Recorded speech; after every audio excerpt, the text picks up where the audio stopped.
Hi, Rama. It's week 23, day 1 of our Bible narrative reading plan. Today we're in 2 Samuel chapter 20. You remember that last week we saw the rebellion of Absalom and how that ultimately ended with the death of Absalom and David mourning over the loss of his son, even though he'd been a very wayward, rebellious son. But by the end of the week we saw that David was returning to his kingly duties. He was sitting in the gate governing as king, and he praised the soldiers who had gone out and fought for him in this rebellion of Absalom. But as we begin this week in our reading and we come to the end of the life of King David, during this week's reading, we see that all is not well in the kingdom. Even as David has been restored, there is not unity in the kingdom, not by a long shot. We saw hints of that last week at the end of the chapter, at the end of our week's reading in 2 Samuel 19. There's still division in the kingdom. David is working to help that in some ways. He removed Joab as his general, and he appointed a new general, and with the goal of helping to unite the nation. But we see here as we begin 2 Samuel 20 that there's still great division in the kingdom. This man named Sheba of the tribe of Benjamin, Benjamin being the tribe of Saul, he has arisen saying, we're not welcome, we have no inheritance in the tribe of Jesse. He's saying, and the son of Jesse. He's saying David doesn't want us in his kingdom. And Sheba is stirring up division and is preying upon the division that already exists in the kingdom. But we see verse 3, David is continuing to act as king. He takes the concubines that he had left in charge of the house when he left previously. He takes them back into his own under his own dominion and to be locked away, kept secure. This is a way of indicating that he is acting as king. He is securing all of the things that belong to the king.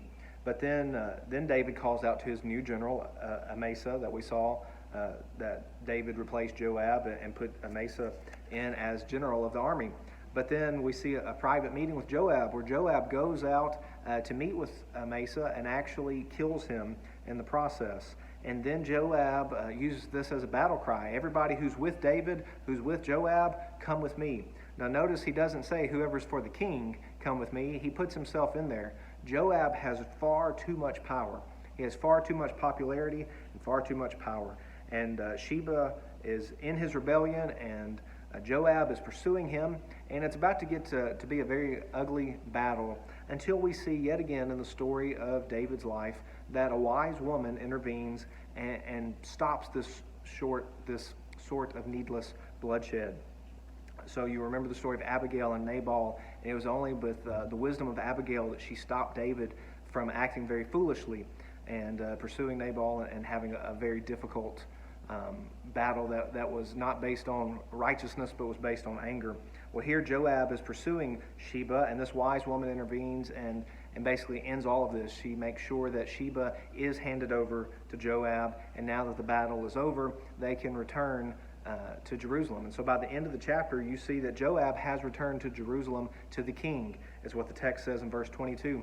This means that David really can't do anything with Joab. Joab has far too much power, far too much authority, and we're going to see that this continues to be a problem.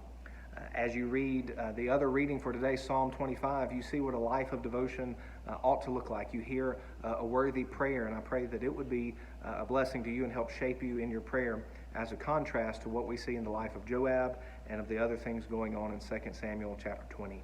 Here's a summary of today's reading.